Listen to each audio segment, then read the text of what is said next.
Welcome to another session of Souls to the Polls Milwaukee Coalition for Change. My name is Lynette McNeely, and we're going to talk to two amazing representatives from our wonderful community in Milwaukee. First, we have Christine Newman Ortiz. She's the executive director of Voces de la Frontera and a passionate activist for Latino rights. The Voces de la Frontera is a statewide organization with youth chapters as well. And they are leading soldiers in the fight for immigrant rights in Milwaukee and Wisconsin and across the nation, I presume. So welcome. We also have Mr. Jarrett English. He's joining us today, a longtime organizer. He's the director of housing development at Metcalf Park Community Bridges. He's been a loud and clear voice on the topic of affordable housing, and we want to hear his opinion on what the next mayor needs to bring to Milwaukee. And we're going to ask both of them to give us their thoughts on this housing issue and how that might affect the members of our community, such as the immigrants, as well as the African Americans. So welcome, guys. How are we doing today? Ms. Ortiz, tell us a little bit more about your organization, Voces de la Frontera. What is it that we need to know, or that you think most people wouldn't know about the organization? Voces de la Frontera is a member-led organization. It's been built bottom up. And what makes us, I think, a signature event that maybe most people know about, or maybe some people don't, is that we've really have the capacity to organize and mobilize tens of thousands of Latinos, immigrant workers, their families, and supporters in these mass general strikes that involve the entire community of days of no work, no shopping, that started in May 1st of 2006. It's been an ongoing tradition, and then in different key moments. And so often people think of us in a very action-oriented. What people might also not know, if they already know us in that world, is a lot of the other pieces that we do of work in the community. So, for example, housing, the New American Program, which is a program that really helps immigrants acquire their one-stop shop to help with getting their citizenship. Again, not just as a service, but really as part of building a movement for social justice in terms of getting more voters, being able for people to petition their families, and also the Essential Worker Rights Network that was started in 2020 now, really as a response to the pandemic and helping people who, with the very limited or non-existent rights that existed, fight and win protections on the job when the pandemic was at its worst. And so we continue to really build out that program, and it's a very important area of work for us. And we've also engaged in elections as well. So those are going to be very important constituencies for the next mayor of Milwaukee to be alert to. Isn't that correct? Are you guys organizing at this point around this next election that's coming up, or at least the primaries that are scheduled for in a few weeks? Absolutely. Yeah. No, we are organizing very hard for that. I'm actually going to go knock on some doors myself and call people, especially call people just to let them know that it's happening. That's why the organization formed in response to the needs of the community, which was, people are working, really long hours, and they're, disconnected from what's happening. And so being able to be that bridge and help people become informed and participate in the elections and reach out to people that they know. So, yeah, we're definitely involved in the February 15th elections. Fantastic. So it's actually in a few days. So, Jared, you too are out there in the community addressing some of the issues. We were talking about this next election and what the next mayor of Milwaukee should be considering. We've heard from Ms. Ortiz. Is there something from your constituency that you're dealing with that may be important to whomever becomes the next mayor of Milwaukee? Yeah, I would say there's many things. But for those who don't know, Metcalf Park is the actual community organization for the Metcalf Park neighborhood. And so with that, there is obviously a responsibility to represent the community, but also sometimes like direct service type things that might need to happen. And so a great example of that is, as we all 7.3 billion or however many folks are on Earth know, this past 2 years or so, with dealing with the pandemic. At the height of the pandemic, we were basically providing community members, basically without any kind of additional support from the government or anything like that, about 3,000 kind of sustenance care packages every month to the approximately 8,500 or so residents of Metcalf Park. And in addition to that, we do lots of community engagement. Metcalf, I think, is very similar to Losas in that way, in that we don't really do much until the community tells us to. Now, and that's a wrong way to frame it. Not necessarily we don't do much, but like we take action based on what the community wants and needs.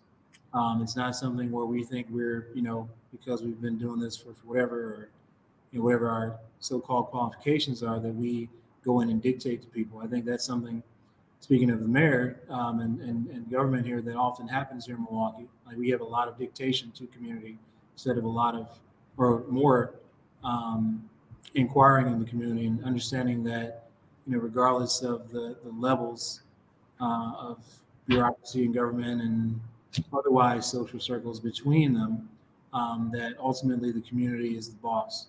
And, right. And we got to act like that. And I think that's something that's been missing. Exactly.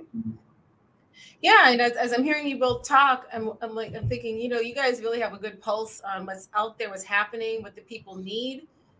So my question is, have any of the candidates currently running for the office of the mayor reached out to you all and solicited some of your input on their policies or what they were looking to do, or what they thought would be important for the constituents of Milwaukee? Have they reached out to you guys?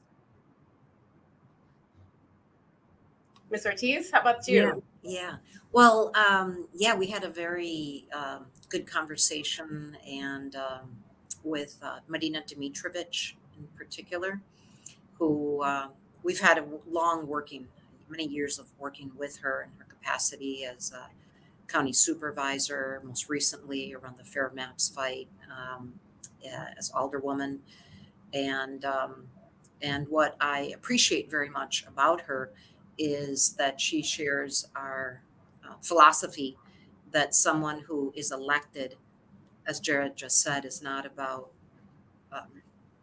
dictating to others or knowing best, but it's really about this idea of co-governance, that the people, that these grassroots community organizations that represent different constituencies in the community, that co-governance means that that they have information, expertise, knowledge, that they need to have a seat at the table to inform the kind of policies that are developed that directly impact them. So from the needs to the solutions. And to me, that is a very fundamental piece of what we need in a mayor, is how they work with the community.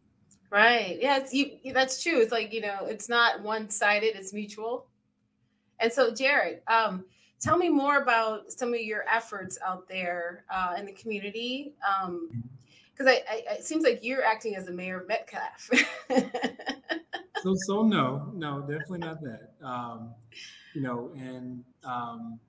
And my role over the last, I've been a professional organizer going on 14 years now. Yeah. My background is actually in the applied sciences, engineering.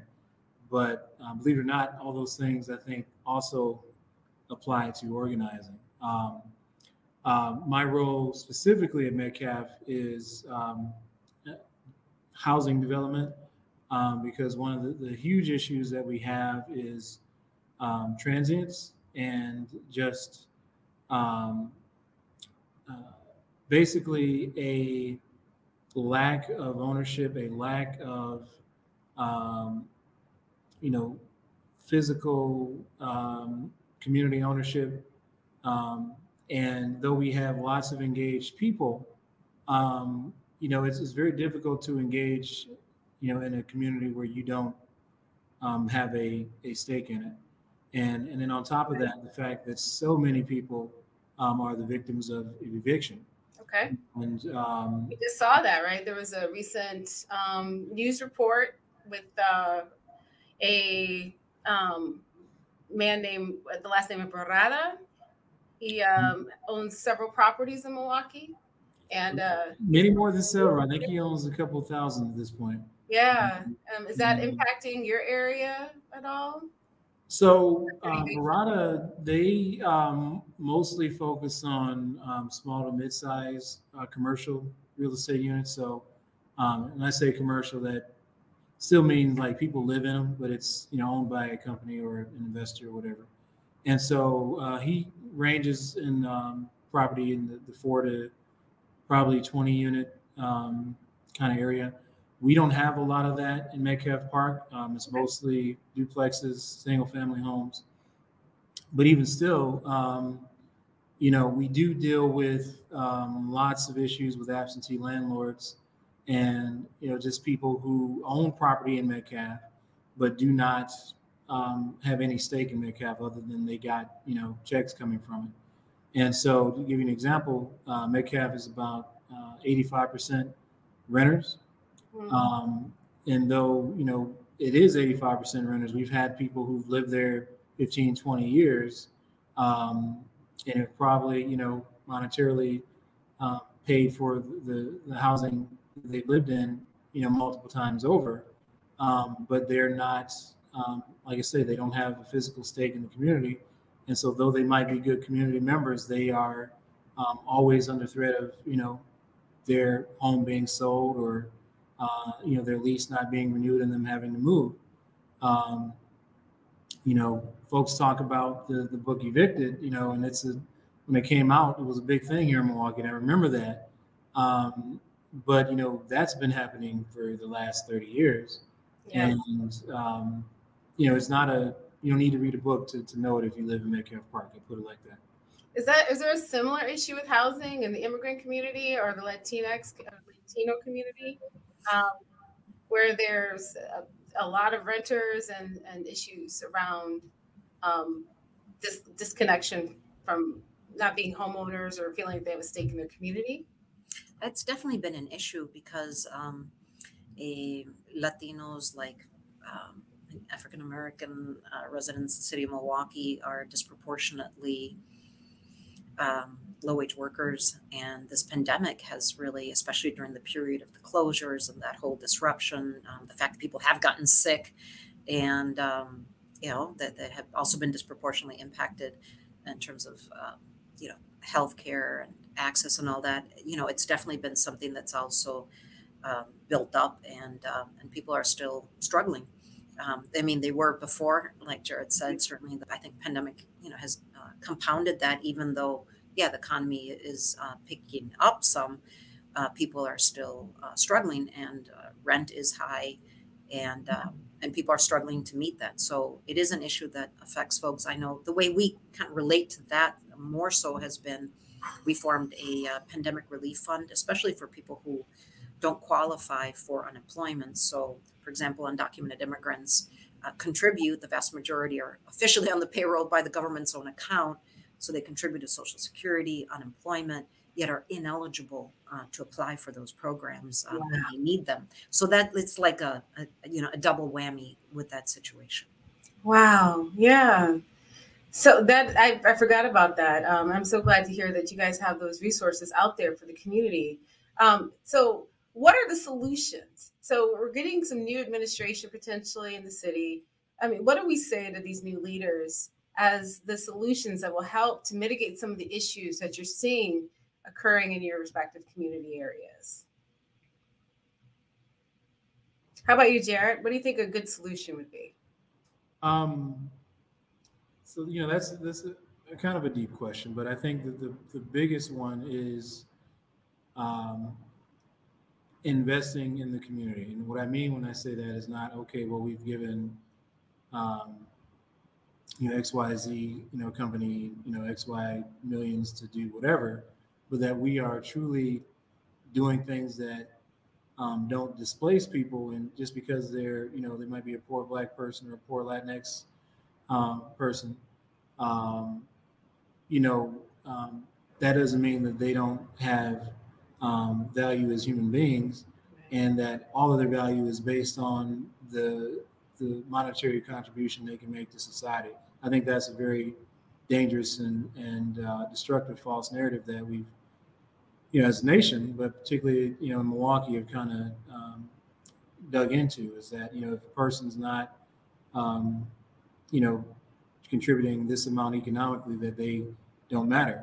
I think in the past administrations have literally, basically said that, like, well, if you're not engaged and I don't see you in the voting rolls, I don't care about you. Right. I have a direct example of that. I won't say who that person was, but this is an elected official who's actually said that. Which doesn't make sense, because we're all here, Absolutely. Regardless of that. We Absolutely. All live in the same space. So is that something that you see? Have you heard those types of comments too, Ms. Ortiz?